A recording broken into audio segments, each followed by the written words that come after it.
لە مەراسیمێکدا کە ژمارەیەک لە ئەندامانی مەکتەبی سیاسی و سەرکردایەتی یەکێتی و هاوڕێ و هاوسەنگەر و فەرماندە و چین و توێژەکانی سنووری باڵەکایەتی و سۆران و ئیدارەی ڕاپەڕین ئامادەی بوون تەرمی نیازدەرگەڵەیی تێکۆشەر و ئەندامی پێشووی ئەنجومەنی ناوەندی یەکێتی کە لە ڕووداوێکی تەموو مژاویدا تیرۆرکرا لە ناحیەی سەرکەبکان بە خاکسپێردرا. لە مەراسیمەکەدا شاڵا و عەلی عەسکەری کارژێڕی مەکتەبی سیاسی یەکێتی وتاری یەکێتی نیشتیمانی کوردستانی خوێندەوە و هیوای خواست تیرۆری شەید نیازدەرگەڵەی تیرۆری سیاسی نەبێت. بەداخەوە شەید بوونەکەی زۆر تەموو مژاویە کە تەفسیر زۆر هەڵەگرێ، هەندێک جار هیوای شتی ناخۆشە خوازی، بەڵام هیوادارم کە ئەم تیرۆرکردنە سیاسی نەبێ، چکە لە وەختێکە ئەگەر خوا نەخواستە ئەم تیرۆرکردنە سیاسی بێ، ئێمە لە کاتێکان لە وەزعێکی ئەوەندە هەستیاراین کە کورد پێویستی بە یەک دەنگی و یەک ڕەنگی یەک بۆچوونی ماڵی خۆیەتی و ئەم جارەشیان ئەو هیوایە دووبارە ئەکەمەوە کە سیاسی نەبێت، بەڵام بەڕاستی زۆر تەمومژاویە و دەستی ئیتیهام وەکو یەکێتی نیشتیمانی کوردستان بۆ هیچ لایەک ڕاناکێشین هەتاکو و هێزەکانی ئاسایش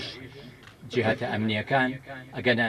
راپۆرتی خۆیان و بۆی مەساری عەدالەتی شتێک نەدێ.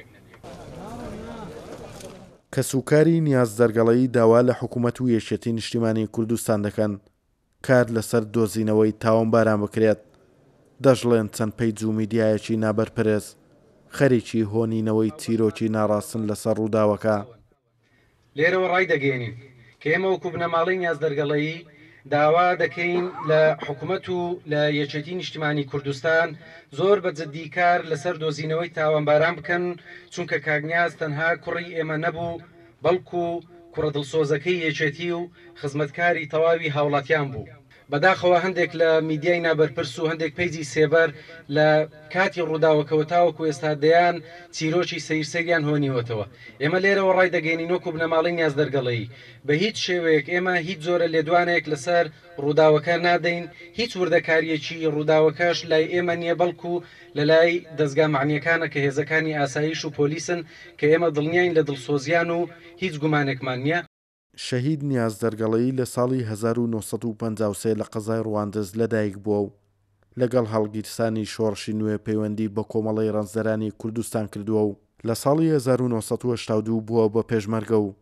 یەکێک بووە لە تێکۆشەرە دیارەکان و ئەندامی ئەنجومەنی ناوەندی یەکێتی نیشتیمانی کوردستان بووە. لە ڕووی ئیداریشەوە بۆ ماوەی چەند ساڵێک قایمقامی قەزای چۆمان و دووکان بووە.